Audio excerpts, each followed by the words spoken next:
자, 오늘은 선교축제 4주째 이제 마지막 주간입니다. 그동안 우리가 계속해서 선교와 전도의 축이 되고 그리고 또 터가 되는 교회에 대해서 우리가 함께 나누었죠.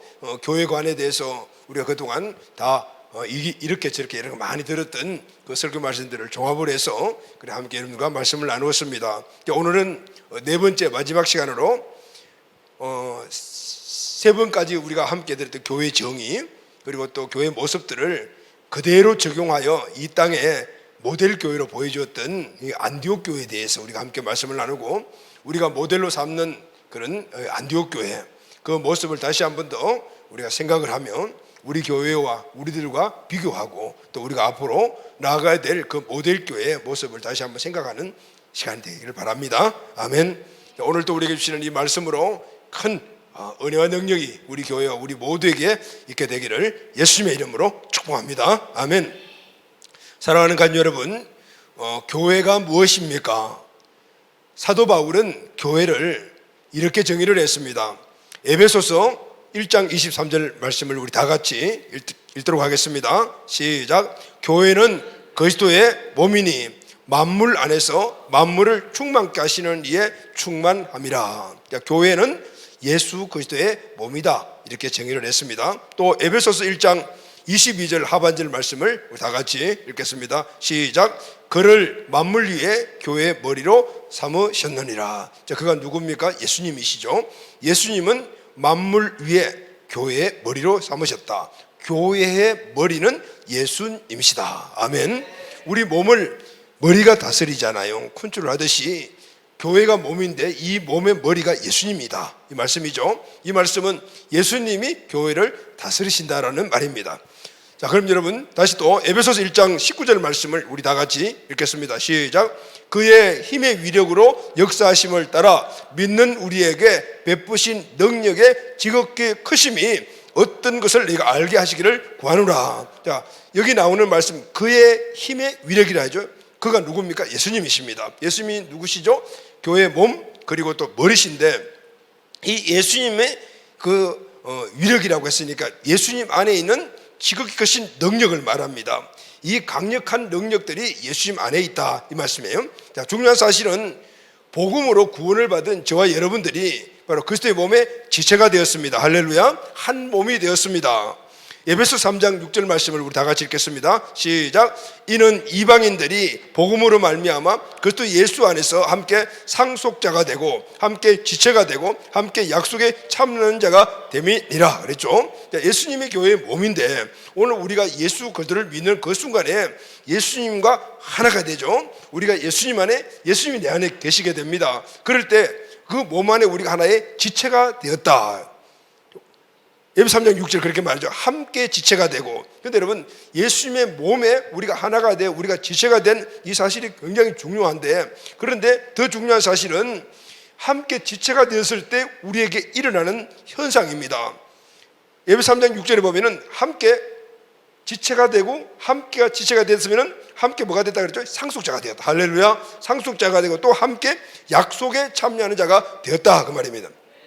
예수님은 하나님 아버지의 상속자입니다. 그런데 우리가 예수님과 한 몸이 되었으니까 우리도 예수님처럼 하나님의 상속자가 되었습니다. 아멘. 그리고 예수님은 하나님의 약속에 참여하는 자잖아요.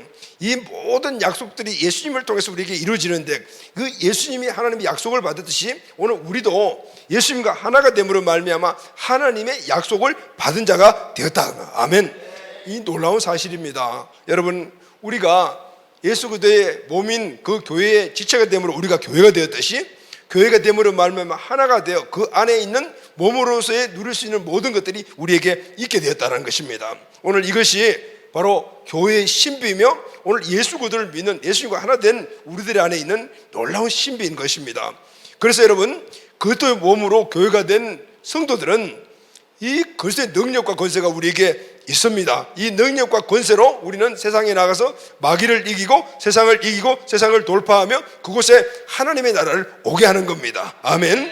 창세기 1장 28절 말씀인 생육하고 번성하고 충만하고 정복하고 다스리라 하신 하나님의 인간 창조의 목적을 그게 이루어지는 것이죠. 오늘 그것이 바로 하나님의 나라가 이루어지는 곳에서는 아브라함의 복이 이루어지는 것이고, 아브라함의 복은 하나님이 인간을 창조하신 창세기 1장 28절에 복이 이루어지는 것입니다. 아멘. 누구를 통해서요? 우리 지체인 우리를 통하여, 교회를 통하여. 어떻게 해요? 예수 그리스도의 권세와 능력을 통해서 그렇게 이루어가는 것입니다. 자, 그럼 여러분, 이런 원리를 볼 때 교회가 이제 여러분 정확히 우리 정해야 되죠. 교회는 예수 그리스도를 믿는 우리가 교회입니다. 아멘. 그리고 또 이 예수 그리스도를 믿는 우리 한 사람 한 사람이 그리스도의 몸 안에서 하나가 되었기 때문에 몸으로서의 교회인 것입니다. 여러분, 우리 개인이 교회고 또 우리 개인 한 명 한 명이 베델 비전이라는 이름 안에서 하나가 되었기 때문에 베델 비전 교회가 되는 겁니다. 할렐루야. 교회는 이가 두 가지 양면성이 있는 것이죠. 자, 그러면은 오늘 이런 사실에서 이 교회는 가장 싫어하는 존재가 있습니다. 누구일까요? 마귀입니다. 왜 싫어할까요? 마귀는 세상의 왕입니다. 오늘 우리가 교회가 되는 것은 단지 우리가 예배드리고 하나님의 영들은 여기서 끝나는 것이 아니고 바로 하나님의 자녀가 되고 하나님의 예수 그리스도의 몸의 지체가 되어서 어디요? 세상에 나가서 오늘 마귀가 다스리고 있는 이 세상의 가치관과 그 나라를 파쇄시키며 그곳에 하나님의 나라를 오게 하는 것이고, 그곳에서 마귀가 주관하여 멸망으로 끌려가고 있는 영혼들이 구원받고 창세기 1장 28절의 축복들이 누려지게 하는 것이기 때문에 누가 가장 싫어할까요? 마귀가 싫어합니다. 그래서 마귀는 아예 되어놓고 교회를 공격을 합니다. 교회를 핍박하고, 오늘 이런 사실들은 교회의 역사를 쭉 보게 되면 끊임없이 예전에 있었고 지금도 있고 앞으로도 있다 그 말입니다. 자, 마귀는 교회가 자기 나라를 침범하는 것을 싫어하기 때문에 교회를 핍박하고 계속 교회를 공격의 대상으로 삼고 공격을 합니다. 정치적으로, 환경적으로, 또 어떤 시제의 사조에 따라서 이건 외부로부터 오는 공격이겠죠. 그리고 내적으로도 일어나는 공격이 있습니다. 이단 사상, 여러 가지 내적인 갈등을 통해서 공격을 당하고, 그리고 지금도 계속해서 교회는 공격을 당하고 있습니다. 그럼에도 불구하고 교회의 역사 2000년을 보게 되면 교회는 지금도 건재하죠. 수많은 사조들, 공산주의자들이 그렇게 핍박하고 공격하고 교회를 멸치시키고 했지만은 교회는 지금도 여전히 건재하고 있습니다. 자, 그렇다면 여러분, 모든 이 땅의 교회들이 다 그렇게 건재한가? 그건 아닙니다. 역사를 보게 되면은 많은 교회들이 일어났지만은, 그러나 그 교회들이 수없이 많이 다 이렇게 없어지고 침몰당했고, 그러나 지금까지 건재한 교회도 있고, 그러면은 지금까지 건재한 교회들은 어떻게 해서 건재하여 있느냐라는 것이 굉장히 중요한 질문이 됩니다. 그것은 바로 하나님의 뜻을 이루고 하나님이 교회를 세우신 그 목적 본질을 꿋꿋하게 지킨 교회를 하나님이 사용하시고 지금까지 건재하고 있습니다. 할렐루야, 아멘. 자, 하나님이 사용하시고 지금까지 건재한 그 교회에 대해서 우리가 지금 계속해서 말씀을 나누고 있죠. 그것은 바로 하나님이 디자인하신 교회예요. 사도 바울이 그때 몸으로 머리로 정의한 그 교회, 그리스도가 몸이며 머리 대신 그 교회, 믿음으로 구원받은 성도가 지체로서 교회가 된 그 교회, 그리스도의 능력으로 마귀를 무너뜨리고 세상을 정복하고 그곳에 하나님의 나라를 오게 했던 그 교회, 그 교회가 하나님의 큰 소망이 담긴 교회, 하나님이 이 땅에 세우시기를 원했던 바로 그 교회입니다. 그 교회가 실상으로 나타낸 교회가 바로 사도행전의 초대교회이죠. 할렐루야. 자, 이 교회는 그러면은 어떤 모습으로 나타났습니까? 오늘 사도 바울이 정의했던 그 교회, 하나님의 소망, 하나님의 갈망인 그 교회, 하나님이 이 땅에 세우시기를 원하여 그 교회를 통해서 하나님의 나라가 이루어지기를 원하며 모든 민족과 모든 백성들이 하나님의 창세기 1장 28절 축복을 회복하기를 원하는 그 교회, 그럼 실질적인 외적인 모습은 어떤 모습이었죠? 짱 하고 나타난 그 교회가 바로 초대교회잖아요. 초대교회 사도행전의 교회는 그러면 어떤 모습일까요? 첫째는 예수님을 주로 믿는 자들의 모임이었습니다. 할렐루야. 두 번째는 두 날개를 가진 교회였습니다. 이들은 가정에서 모이고 또 성전에 모이기를 힘썼습니다. 셋째는 교회가 가족 공동체였습니다. 그리고 그 가족 공동체가 같은 비전으로 하나가 있는 비전 공동체를 이루며 강력한 군사 공동체가 되어서 오늘 이런 모든 구조, 이 능력의 구조를 통해서 그들이 세상으로 비상하여 하나님의 나라를 오게 했던 그 교회가 바로 초대교회, 사도행전의 교회, 하나님이 갈망하시는 그 교회, 하나님이 사도 바울이 정의하고 하나님이 바로 그 교회였다는 것입니다. 여러분, 오늘 우리는 이 교회에 대해서 배우면서 초대교회, 사도행전에서는 초대교회 모처가 예루살렘 교회라는 것을 우리는 알게 되었습니다. 가장 먼저 세워진 교회가 예루살렘 교회잖아요. 그런데 여러분, 예루살렘 교회는 부족한 부분이 있었습니다. 그 부족한 부분은 궁극적으로 교회를 세우신 주님의 그 목적을 이루는 첫 번째 주의 명령인 가그라라는 것이죠. 가라, 어디로요? 예루살렘과 유다와 사마리아와 딴 것까지 가그라. 이 가라라는 이 말씀에 순종하지 않았습니다. 결국 주님께서는 예루살렘 교회를 가라는 이 구조로 만들고 흩어버리셨습니다. 이 많이 흩어진 사람들이 이제 흩어진 각각 곳곳에 소아시아, 중앙아시아, 심지어는 유럽까지 그들이 흩어져서 가는 곳들마다 그곳에서 복음을 전하고 교회가 세워졌습니다. 자연적으로 일어나는 것이죠. 그때 세워진 교회 중에 하나가 바로 안디옥 교회입니다. 안디옥 교회는 성령의 인도하심을 따라서 주님이 원하시는 교회 본질을 지키며 그리고 또 사명을 충실하게 감당했습니다. 초대교회, 사도행전에 나오는 1, 2세기에 많은 교회들이 있지만 가장 하나님께서 세우기를 원했던 그 교회의 본질을 추구했던 교회가 바로 안디옥 교회였습니다. 물론 처음 시작된 교회는 예루살렘 교회지만 그러나 실질적으로 모델 교회가 된 것은 안디옥 교회였어요. 여러분, 이게 너무 중요합니다. 예루살렘 교회는 첫 번째 시작에서 모태 교회로서의 영광을 누렸지만 그러나 본질적인 교회의 이 축복은 안디옥 교회가 갖게 되었던 것이죠. 여러분, 시작도 중요하지만 하나님이 우리에게 주시는 그 본질을 지키는 것이 너무너무 중요합니다. 교회 본질을 지키는, 그럼 안디옥 교회의 모습은 어떤 모습이었습니까? 하나님의 갈망인 그 교회, 특히 우리 교회가 모델로 삼고 있는 초대교회, 이 땅의 모든 교회의 모델이 되는 이 안디옥 교회는 어떤 교회일까요? 오늘 우리가 선교축제를 쭉 진행하면서 교회에 대한 정의, 교회에 대한 모습을 함께 나누고 이제는 마지막 시간으로 하나님이 갈망했던 그 교회의 본질을 실제적으로 보여주었던 이 안디옥 교회가 우리의 모델 교회가 꼭 되기를 바랍니다. 아멘. 오늘 우리 교회 현실을 비춰보고 우리가 정말 제대로 안디옥 교회 같은 모습을 가지고 있는가, 그리고 그것을 추구하고 있는가, 이 사실을 알고 이 사실을 이루어가는 것이 너무너무 중요하기 때문입니다. 자, 그러면은 안디옥 교회는 어떤 교회입니까? 첫째, 예수 그리스도를 주로 믿는 교회였습니다. 아멘. 자, 안디옥 교회는 어떤 교회라고요? 예수 그리스도를 주인으로 믿는 사람들의 모인 교회였다고 말해요. 자, 이 말씀의 정의는, 이 말씀은 벌써 이미 교회 정의에서 쭉 나왔던 말씀이잖아요. 사도행전 초대교회 모습들이 모두가 다 모인 믿는 자들이 함께 모여, 믿는 자들이 함께 모여. 안디옥 교회도 똑같은 모습입니다. 자, 사도행전 11장 19절에서 21절 말씀을 다 같이 읽겠습니다. 그때 스데반의 일로 일어난 환난으로 말미암아 흩어진 자들이 베니게와 구브로와 안디옥까지 이르러 유대인에게만 말씀을 전한대. 아멘. 유대인들에게만 먼저 말씀을 전했습니다. 시작.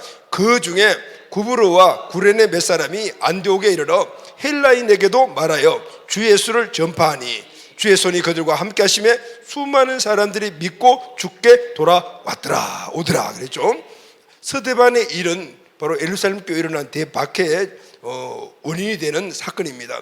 스데반이 순교했죠. 순교 이후에 유대교가 기독교를 아주 강하게 핍박을 하고 압박을 합니다. 그래서 이 핍박받은 기독교인들이 흩어졌어요.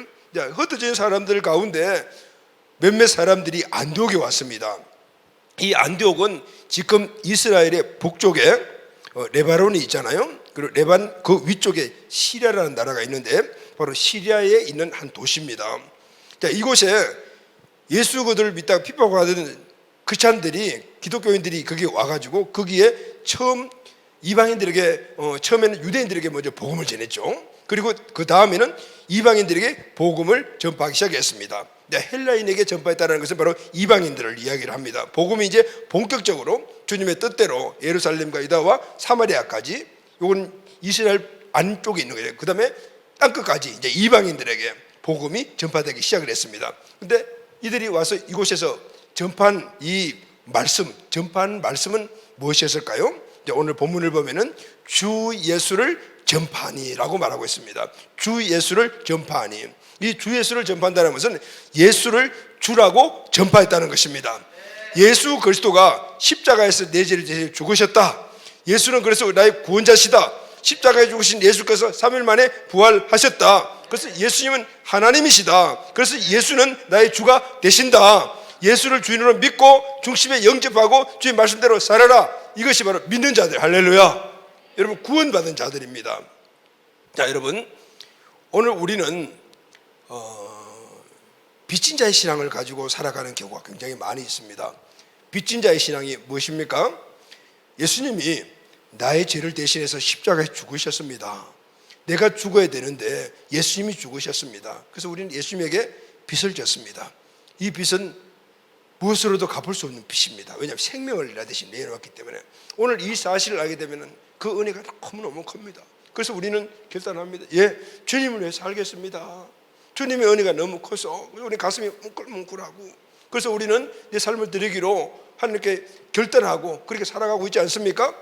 그런데 여러분, 한번 생각을 해보십시오. 이것이 바로 우리가 십자가 신앙입니다. 이 십자가 신앙을 우리가 처음 첫사랑, 그 첫사랑 때 묵고했던 그런 감정들을 가지고 그때부터 우리가 열심히 살아왔는데, 그 첫사랑 그때 우리가 감격을 누리며 주님께 결단했던 그 신앙의 모습과 그 신앙의 삶이 지금도 그대로 유지하고 있습니까? 물론 유지하는 사람도 있겠죠. 그러나 그 과정을 보면 수없이 많은 부침들이 있습니다. 그렇게 약속하고 그렇게 결단했음에도 불구하고 지금 세상에 나가 있는 사람들 얼마나 많은지 몰라요. 왜 그럴까요, 여러분?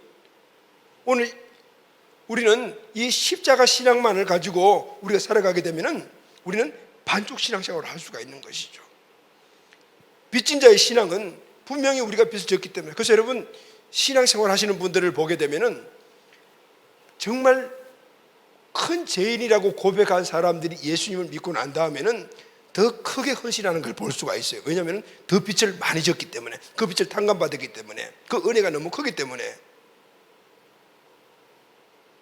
그래서 정말 죄인의 뱃으로 살았던 사람들이 나중에 목사님이 되고 막 이런 사람들이 많아요. 왜냐하면 내가 주님께 빚진 것이 너무 많기 때문에. 십자가의 신앙. 그런데 그렇게 했음에도 불구하고 그 결단했던 그 삶을 그대로 쭉 유지하느냐 하면은 그렇지 못한 연약한 모습들을 우리가 많이 보는 것이죠.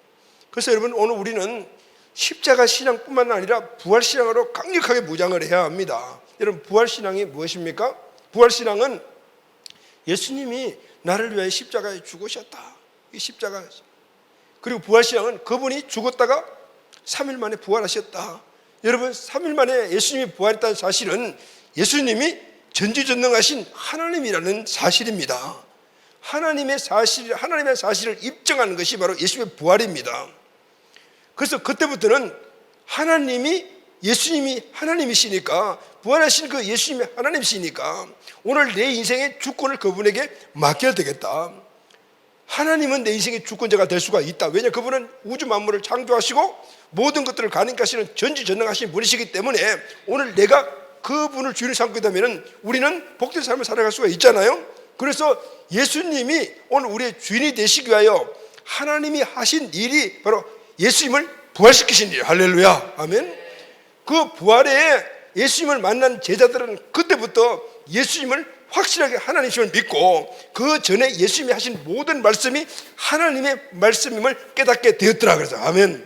그 전에는 오직 그냥 하나의 메시아, 능력 있는 그런 하나의 전능한 사람으로 생각을 했는데 죽었다가 살아나신 예수님을 만나니까 전능하신 메시아가 아니고 하나님이시라는 사실을 알게 되었대요.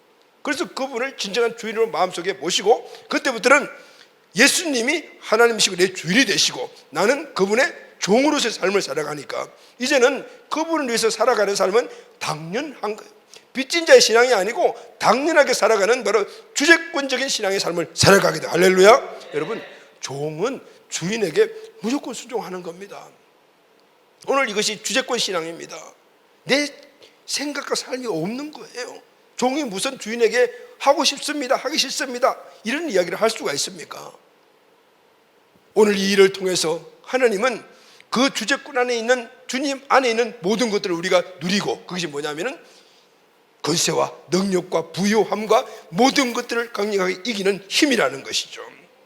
그런데 여러분, 중요한 것은 오늘 우리가 예수님을 주인으로 믿는다는 이 사실은 우리의 지성을 가지고 이해하고 오늘 우리가 깨달아서 믿는 것이 아니라 성령께서 예수님이 너의 주인이라고 믿게끔 해 주셔야 합니다. 할렐루야. 아멘. 고린도전서 12장 3절 말씀을 보면은 성령으로 아니하고는 누구든지 예수를 주시라고 할 수 없느니라. 그래서 여러분, 복음을 전할 때, 예수가 주라고 이 복음을 전할 때 성령의 능력으로 전하고, 그 말씀을 받는 사람이 성령의 능력으로 받을 때 성령께서 그 사람에게 예수님은 너희 주인이야 라고 믿게 해주신다, 그 말이에요. 할렐루야. 그래야만이 예수님을 주로 믿게 되는 것입니다. 자, 이렇게 안디옥에 간 성도들이 예수가 주라고 전파했을 때 어떤 일이 났습니까? 동일한 이런 일들이 일어납니다. 주의 손이 그들과 함께 하심에 수많은 사람들이 믿고 주께 돌아오더라.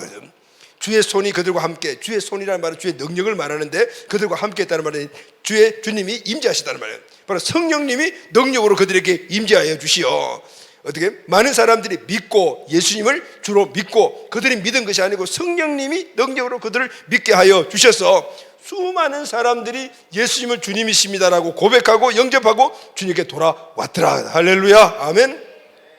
성령께서 말씀을 듣는 사람들에게 역사하셨습니다. 그러자 말씀을 듣는 수많은 사람들이 예수를 구원자로 믿고, 그리고 또 주인으로 믿고, 그분을 마음속 중심에 주인으로 영접하여 이제 그분의 말씀에 순종하며 살아가는 자들로 바뀌었다, 그 말이에요. 아멘. 이런 일은 안디옥 교회에서만 일어나는 것이 아니고 예루살렘 교회도 동일하게 일어나는 모습이었습니다. 사도들이 나가서 무엇을 전파했죠? 복음의 말씀이 무엇입니까? 주 예수를 믿으라, 그리하면 너와 내 집이 구원을 얻으리라. 아멘. 예수를 주인으로 믿으라, 그리하면 너도 구원받고 너희 가정도 구원받는다는 건, 이 복음을 전파했을 때 성령께서 그들에게 역사해 주시죠.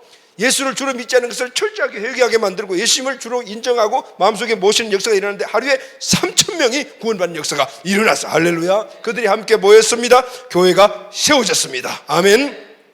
여러분, 예수를 주로 믿는다는 것은 단순히 우리가 예수님 주인이야 이렇게 깨닫는 것이 아니에요. 단순한 믿음 차원 이상의 것이 그 안에 들어 있습니다. 예수를 주로 믿는 그 순간, 예수를 주로 믿는 순간, 예수가 내 인생의 주인이 되는 그 순간, 내 인생이 분기점이 되는, 내 인생의 터닝 포인트라고 말해요.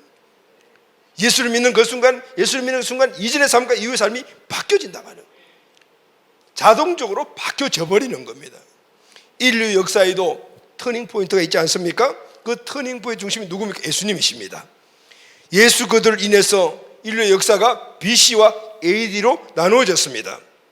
예수 그들 중심으로, 예수가 탄생함으로 말미암 이전은 비포 크라이스트, 예수님 오시기 전에 역사, 그 이후에는 에노 도미네, 예수 이후의 삶으로, 예수 이후의 역사가 이루어진 것이죠. 그러면 예수를 중심으로 이전의 역사는 누가 주관했습니까? 영웅들이, 위인들이, 뭔가 강력한 힘을 갖고 있는 사람들이, 그런 사조들이 역사를 주관했지만, 예수님이 오신 이후에 AD로부터는 에노도미는 주님이 역사를 주관하십니다. 아멘. 역사의 주관자가 예수님이신 거예요. 할렐루야. 모든 역사는 지금은 예수님이 주관해 가시고 있다, 그 말입니다. 이걸 구속사라고 이야기를 해요. 우리의 인생도 마찬가지. 여러분, 역사가 뭡니까? 역사는 His story라고 해요. 히스토리라고 하잖아요. 그분의 이야기라. 그분이 누구죠? 예수님이십니다. 예수님이 역사를 써 가시는 거예요. 이 역사 안에 우리들의 역사도 있는 겁니다. 우리의 역사도 마찬가지죠. 우리도 예수를 믿는 그 순간, 예수를 믿는, 예수님이 내 인생의 주인이 되는 그 순간, 이전에 나를 다스리는 모든 것에서 완전히 바뀌어 예수님이 내 인생의 주관자가 되신 거예요. 할렐루야. 그때부터는 예수님이 나를 주관해 가시고 내 인생의 모든 것들은 예수님이 다스리는 삶으로 바뀌어가는 거예요. 예수님이 내 인생의 주인이 되시는 그 순간, 내 인생의 주관자가 나로부터 예수님으로 바뀌어졌습니다. 이제부터 내 인생의 역사는 예수님이 주관하십니다. 할렐루야. 이 사실을 우리는 확실히 알아요. 믿음 생활이 뭔지 아십니까? 예수님을 주인으로 삼고 예수님이 내 인생을 주관하게 만드시는 삶이 믿음의 삶인 겁니다. 교회 왔다 갔다 하는 삶이 아니에요. 저와 여러분의 인생을 주관하시는 분이 누굽니까? 예수를 주로 믿고 그분이 나의 인생의 주인 되셔도 불구하고 여전히 내가 나의 인생의 주권자로서 살아가고 있지 않습니까? 여전히 예전처럼 돈이 내 인생의 주인이 되어서 사시는 분들이 혹시 있습니까? 물질을 주인으로 모시고 사는 성도가 있습니까? 명예가 주인이 되고 남편이, 아내, 자녀, 부모, 가족이 주인 되어 살아가는 사람들이 계십니까?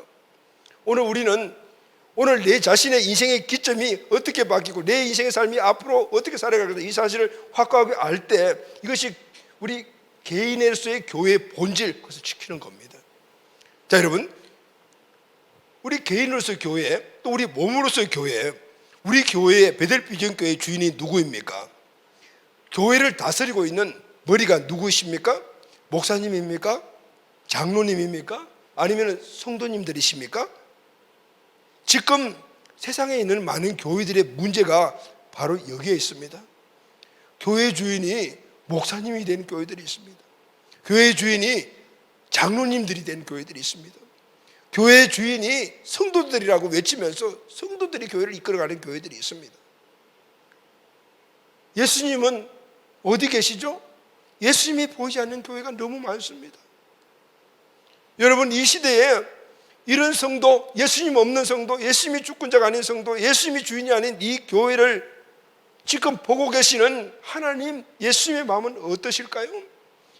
자기의 독생자 아들을 십자가에 내 피 흘려 죽기까지 하며 세운 그 교회가 바로 저와 여러분들 우리 교회 아니겠습니까? 여전히 주님이 다스려서 하나님 주시는 기관 축복을 누리게 하기 위하여 머리 대신 내심을 세우심에도 불구하고 여전히 내가 주인이 되고 물질이 주인이 되고 명예가 주인이 되고 가족이 주인이 돼 이렇게 살아가는 모습을 볼 때 피 흘려 돌아가신 예수님, 아들을 내주신 예수님의 하나님의 이 가슴앓이와 그리고 또 아픔과 눈물을 우리 느껴야 될 줄로 믿습니다. 아멘. 사랑하는 여러분, 우리가 개인의 교회, 개인으로서의 교회, 몸으로서의 교회, 바로 이 주체권이 확립되는 것입니다. 우리 교회가 다시 한 번 더 든든히 서가는 교회가 되기를 예수님의 이름으로 축원합니다. 안디옥 교회는 예수님을 주인으로 모시고 주님의 말씀을 따라 사는 교회, 성도와 교회의 주님은 오직 예수님이셨습니다. 또 하나, 안디옥 교회는 예수 사랑으로 하나 된 가족 공동체였습니다. 이방 지역에 세워진 안디옥 교회는 다양한 사람들이 모였습니다. 안디옥 교회는 그 다양한 사람들이 모였지만은 그러나 그 모든 사람들을 포용하여 가족 공동체를 이룬 진정한 하나님이 원하시는 가족 공동체였습니다.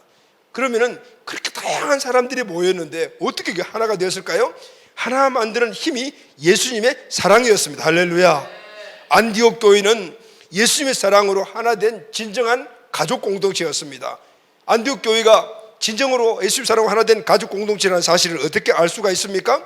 사도행전 13장 1절 말씀을 우리 다 같이 읽겠습니다. 시작. 안디옥 교회에 선지자들과 교사들이 있으니, 안디옥 교회 선지자 교사들은 안디옥 교회 리더십 그룹을 말합니다.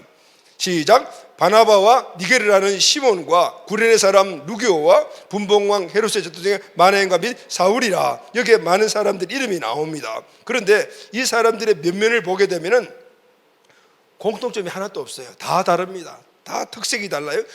출신 국가도 다르고 종족도 다르고 피부 색깔도 다르고 그들이 세상에 사는 지위도 다르고 신부도 다 달라요. 다 다릅니다. 바나바는 유대인이죠. 니게르라는 시몬은 흑인이죠. 구레네 사람 누교는 이방인입니다. 분봉왕 헤롯 등 마나에는 귀족입니다. 사울은 어때요? 이전에 피파했던 사람, 이렇게 다한 사람들이 안디옥 교회 리더십인 것이죠. 어떻게 이런 사람들이 하나가 되었을까요? 어떻게 이런 사람들이 리더십이 되었을까요? 예루살렘 교회는 유대인들만 모여 구성된 예수 가족 공동체예요. 그래서 쉽게 될 수가 있어요. 같은 단일 민족이니까. 그러나 안디옥 교회는 이렇게 다양한 민족, 다양한 신분, 다양한 특성을 갖고 있는 사람들이 가족 구성원으로서 민족과 신분과 특성을 넘어 진정한 하늘 가족이 되었다. 하나님이 원하시는 진정한 가족 공동체가 돼요. 우주적인 가족 공동체가 만들어진 것이죠. 이것이 바로 하나님이 계획하신 가족 공동체의 본질적인 모습인 것입니다. 교회는 성도들 한 명 한 명이 갖고 있는 다양한 모든 다양성들을 다 수용하여 예수 그리스도의 사랑으로 가족이 된 가족 공동체가 되어야 합니다. 할렐루야. 여러분, 우리 교회는 어떻습니까? 성도들의 모든 다양성을 다 수용하여 성령의 기름으로 막 비벼가지고 아주 향기나고 맛있는 비빔밥이 된 그런 가족 공동체가 되었습니까? 여러분, 진정한 가족이 되기 위해서는요, 다양성을 인정하는 것부터 시작이 됩니다. 우리는 지금 여기 앉아 계신 여러분들 저부터 시작해서 우리는 공통점이라고는 하나도 없습니다. 다 다릅니다. 뭐 피부 색깔이 같은 그런 민족이라 하지만 그래도 피부 색깔이요, 어떤 분들은 조금 더 하얗기도 하고 약간 중간치도 있고 또 약간 새까만 분도 있고 뭐 그렇잖아요. 다 달라요. 똑같은 우리 민족이지만 다양한 다양성을 우리가 여러 가지 다양한 다양성을 갖고 있는, 이 다양성을 우리가 인정을 해야 돼요. 그럴 때 우리는 진정한 가족 공동체가 될 수가 있습니다. 그런데 매사에 내 관점을 가지고 내 것과 비교하고 그래서 평가하고 그리고 나와 비교해서 맞지 않으면 정죄하고 이렇게 될 때는 진정 가족이 될 수가 없는 거예요. 여러분, 예수님의 십자가는 바로 우리를 사랑하는 사랑의 극치인데 그 십자가의 사랑의 극치 보혈은 모든 다양성을 다 녹여버린 줄로 믿습니다. 그 예수님의 보혈 하나 때문에 모든 민족, 모든 백성, 모든 사람들이 다 구원받지 않습니까? 그 보혈, 그 사랑은 모든 다양성을 하나로 만드는 힘인 줄로 믿습니다. 예수님의 사랑이 편견을 깨고 그리고 다양성을 인정하는 힘이다 그 말이에요. 그래서 여러분, 오늘 내가 우리 교회 가족 한 사람 한 사람을 바라볼 때 내 관점이 보이기 시작하고 정죄가 일어나기 시작하면은 빨리빨리 예수님의 사랑으로 돌아가야 합니다. 할렐루야, 아멘. 자, 두 번째, 안디옥 교회는 말씀과 성령의 능력으로 제자 삼는 교회였습니다. 할렐루야. 사도행전 11장 21절 24절 말씀을 우리 다 같이 읽겠습니다. 시작. 주의 손이 그들과 함께 하심에 수많은 사람들이 믿고 주께 돌아오더라. 예루살렘 교회가 이 사람들의 소문을 듣고 바나바를 안디옥까지 보내니 그가 이르러 하나님의 은혜를 보고 기뻐하여 모든 사람에게 굳건한 믿음으로 주와 함께 머물러 있으라 고나니 바나바는 착한 사람이요 성령과 믿음이 충만함이라. 이에 큰 무리가 주께 더해지더라. 안디옥 교회 자생적으로 만들어진 교회잖아요. 그런데 어마어마하게 막 부흥을 하기 시작을 합니다. 예루살렘 총회가 이 소식을 들었습니다. 그래서 바나바라는 사람을 그곳에 담임 목사로 파송을 합니다. 바나바는 사람의 이름이 아닙니다. 별명과 같죠. 요셉이라는 사람의 별명인데 그 뜻이 안위자, 위로자라는 뜻입니다. 바나바는 사람들을 잘 위로하고 권면하고 세워주는 사람입니다. 초대교회의 큰 일꾼이 바로 바나바였습니다. 예수님을 믿고 난 다음에 전 재산을 다 팔아서 교회에 바친 사람. 그래서 예루살렘 교회가 이 붐이 일어났잖아요. 자기 재산을 팔아서 막 하는 게 바치는 이런 가장 큰 일을 선도해서 한 사람이 바로 바나바였습니다. 그리고 또 회심한 사울인 바울을 의심하는 예루살렘 교회 지도자들에게 한 사람을 찾아가서 소개해서 사울이 바나바가 되게 만드는 큰 일을 감당한 사람이 바로 바나바입니다. 믿음과 성령으로 충만한 바나바가 예루살렘 교회에서 안디옥 교회 담임 목사로 파송을 받아서 목회를 시작하자 이 안디옥 교회를 더 크게 부흥하기 시작했습니다. 바나바는 이들을 양육을 했습니다. 모든 사람에게 굳건한 믿음으로 주와 함께 머물러 있으라 그랬죠. 모든 사람으로 띄워줘. 모든 사람으로 굳건한 믿음으로 주와 함께 머물러 있으라. 이들이 믿음을 갖고 있어 구원받은 사람들이잖아요. 그 믿음을 굳건하게 해줬다. 우리 교회 이 양육을 시대에서 어떤 분야일까요? 양육을 시켜. 양육. 믿음을 더욱더 견고하게 만들어줬다. 바나바는 예수 믿고 구원받은 자들을 거기에 머물지 않게 그 믿음을 더 굳건하게 만들어주는 양육자였습니다. 그런데 바나바는 교회가 해야 될 일은 구원받은 자들을 신자의 수준에 머물지 않고 그 다음 단계로 나아가게 해야 한다는 사실을 알고 있었습니다. 구원받은 자들의 믿음을 굳건한 상태에서 그냥 신자의 삶을 살게 하는 것이 교회의 역할이 아니고 그 다음 단계로 가야 한다는 사실을 알고 그건 제자로 세우는 것이었습니다.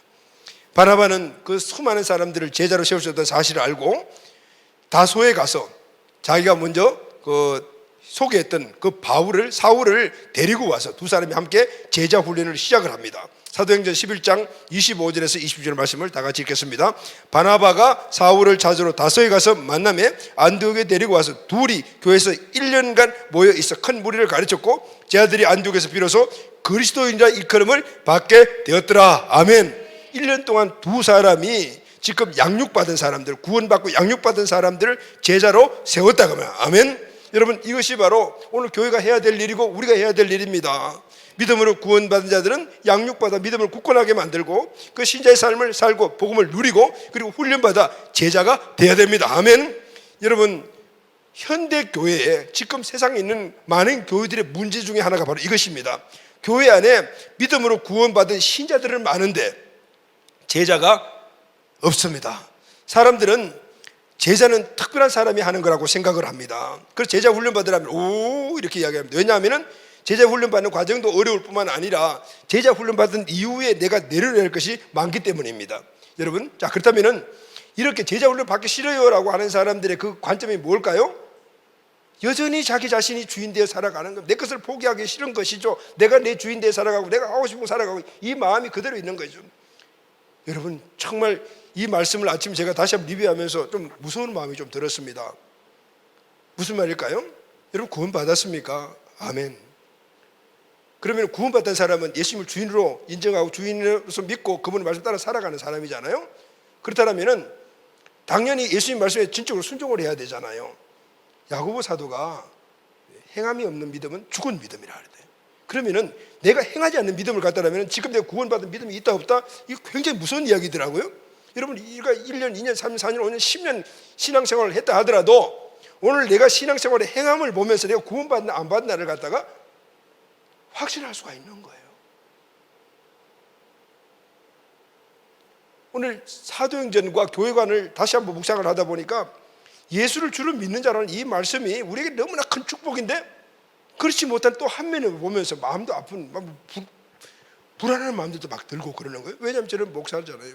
우리 교회 성도들이 우리 교회가 다 예수를 주를 믿는 모임이 교회인데 우리 성도들은 예수를 다 주를 믿고 있나? 아멘 아멘. 하지만은 실제 삶에서 행함이 나타나고 있는가? 이런 모습을 볼 때 마음이 아픈 그런 욕구들이 많은 거예요. 그래서 여러분 우리는 다시 한 번 더 도전을 받아야 됩니다. 아멘. 여러분 사람들은 그래요. 예수를 믿고 구원받은 그 이후에 제자가 되라면 이렇게 이야기를 합니다. 근데 여러분 세상 사람들이 예수를 믿는 우리를 어떻게 부릅니까? 뭐라고 부릅니까? 아무개아무하기 전에 뭐라 해요? 기독교인, 크리스찬, 그리스도인이라고 부르지 않습니까? 그런데 오늘 본문을 보십시오. 다 같이 시작. 제자들이 안디옥에서 비로소 그리스도의 이름을 받게 되었더라. 누가 그리스도인이죠? 제자들입니다. 제자 훈련을 받고 그리스도 제자가 되는 사람들이 그리스도인이라고 처음해요. 제자가 크리스찬이고 크리스찬이 제자입니다. 예수를 믿는 자들이 제자이고 크리스찬이다 그 말인 거예요. 오늘 우리가 예수를 믿다면 제자라 그 말이에요. 카일 아이들맨 목사님이 쓴 팬인가 제자인가라는 우리 양육반 받으면 읽는 필독서가 있지 않습니까? 이 책의 제목은 우리 현대교회와 성도들에게 던지는 주님의 음성이라고 저는 생각을 합니다. 여러분 팬이 뭡니까? 글 쓰는 팬, 이 팬이 아니고 팬이 누구입니까? 팬은 자기가 좋아하는 어떤 대상을 향해서 막 열광하고 응원하고 박수 보내는 사람들이 팬이잖아요. 그래서 연예인들을 팬을 둔 사람들은 그들이 공연을 하거나 이런 걸 보면서 눈물을 막 흘려요. 그리고 공연을 보면서 막 뒤로 막 까무러치는 이런 사람들을 광팬이라고 그래요. 광팬. 광이 나는 팬이에요. 광팬이라고요. 광팬. 그런데 여러분 이 사람들은 공연장을 떠나면은 끝이에요. 그 사람들은 아무 관계 없어요. 그냥 내가 보고 즐기는 것에서 끝나버립니다. 여러분 교회 내에도 예수님의 팬들이 있습니다. 예수님 말씀을 듣고 은혜가 아멘 아멘 하고 두 손 들고 찬양하고 눈물을 흘리고 심지어는 광팬이 있죠. 막 넘어가기도 하고 똑같아요. 있습니다. 그런데 그런 자리, 예배 자리, 기도 자리, 그런 은혜 받는 자리를 딱 떠나게 되면 예수님은 너무나 먼 당신입니다.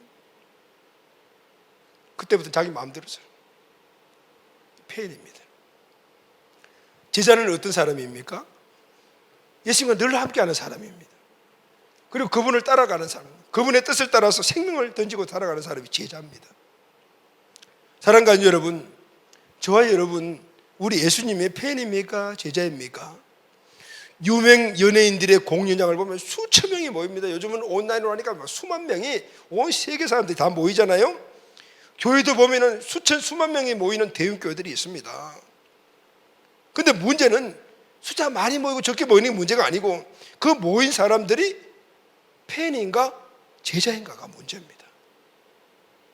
저와 여러분은 예수님의 팬입니까? 제자입니까? 자, 여기 또 다른 질문은 예수님이 오늘 우리가 예수님을 열광하는 팬이 되기를 원합니까? 예수님과 늘 함께하는 제자가 되기를 원하실까요? 사랑하는 여러분, 오늘 우리는 예수님의 제자입니다. 아멘. 부름 받았을 때부터 이미 제자입니다. 그 제자의 삶을 살아갈 때 우리가 그리스도인이라고 칭함을 받게 되는 진정한 크리스찬의 삶을 살아가는 거예요.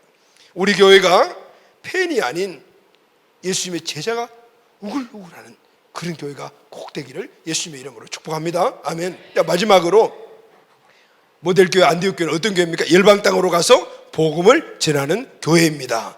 열방 땅으로 가서 복음을 전하는 교회입니다. 사도행전 13장 23절 말씀을 다 같이 읽겠습니다. 시작. 주를 섬겨 금식할 때에 성령이 이르시되 내가 불러 시키는 일을 위하여 바나바와 사울을 따로 세우라 하시니 이에 금식하며 기도하고 두 사람에게 안수하여 보내니라.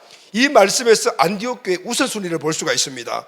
여러분, 안디옥 교회의 우선순위가 뭡니까? 성령의 음성을 듣는 것이고, 그리고 성령의 음성을 듣고 그 말씀을 실천하는 것이 우선순위입니다. 할렐루야, 아멘. 그러면 안디옥 교회의 구체적인 우선순위가 오늘 본문에서 뭐라고 말합니까? 내가 불러 시키는 일이라고 말합니다. 여기 내는 누굽니까? 주님이시죠. 주님이 불러서 시키는 일을 하는 것이 안디옥 교회의 우선순위였어요. 그럼 주님은 안디옥 교회를 불러서 무슨 일을 시켰습니까? 그 이에 보게 되면 선교사를 파송하라고 말씀하셨어요. 그러니 가장 중요한 일을 시키셨습니다. 그것은 바로 영혼을 구원하는 거. 할렐루야. 영혼을 구원하시는 거예요. 지역과 민족의 열방으로 가서 영혼을 구원하고 그 영혼을 구원하는 기관, 교회를 세우는 것, 이것이 바로 주님이 안디옥 교회에 시키신 일이었고, 안디옥 교회는 이 일을 받자마자 우선순위로 선택하여 그 일을 했다 그 말이에요. 아멘. 안디옥 교회는 주재권이 확실한 교회였다라는 것을 알 수가 있어요. 주님께서는 안디옥에서 복음을 전하고 든든히 써가는 안디옥 교회를 이제는 그 안디옥 지역에만 머무는 교회가 아니고 열방으로 가서 복음을 전하는 궁극적인 주님의 뜻을 이루는 교회로 인정을 하시고 사용하기 시작하셨다. 아멘. 그것은 바로 열방 땅으로 선교사를 보내는 것이었어요. 안디옥 교회는 성령께서 지시하신 대로 그 교회에 2명의 단임 목사를 선교사로 보냅니다. 어떻게 이런 일들이 가능할까요? 그건 바로 주재권이 확실하기 때문에 주님 시키면 아멘 하면 어떤 일이라도 하는 게 단임 목사라도 선교사 나가는 겁니다. 교회와 성도의 사명은 영혼 구원과 교회를 세우는 겁니다. 할렐루야. 이 사명의 완성이 열방으로 가서 영혼을 구원하고 교회를 세우는 것입니다. 지역과 민족과 열방은 예루살렘과 유다와 사마리아 땅끝까지 가거라는 그 말씀을 우리가 줄여가지고 세 개로 나누었잖아요. 그러니 교회를 세우신 목적은 영혼을 구원하는 것인데 예루살렘, 유대, 사마리아 땅끝이잖아요. 그러니까 땅끝에 가서 복음을 전하는 것이 교회의 궁극적인 사명 완성이라고 말. 할렐루야, 아멘. 그 교회를 하나님이 어떤 교회를 사용하자면은 건강한 교회, 안디옥 교회 같은 교회. 모든 사람들이 주재권이 확실하고 그리고 가족 공동체가 되고 사명을 주면은 그것이 우선순위로 삼고 살아가는 그 교회를 하나님이 열방 선교의 첫 번째 축복교회로 사용하신 거예요. 할렐루야, 아멘. 이 말씀은요, 안디옥 교회가 하나님의 축복의 교회로 선택받았다는 거예요. 이것이 바로 예루살렘 교회와 안디옥 교회가 다른 점인 것입니다. 주님이 교회와 저와 여러분 성도이신 사명이 무엇입니까?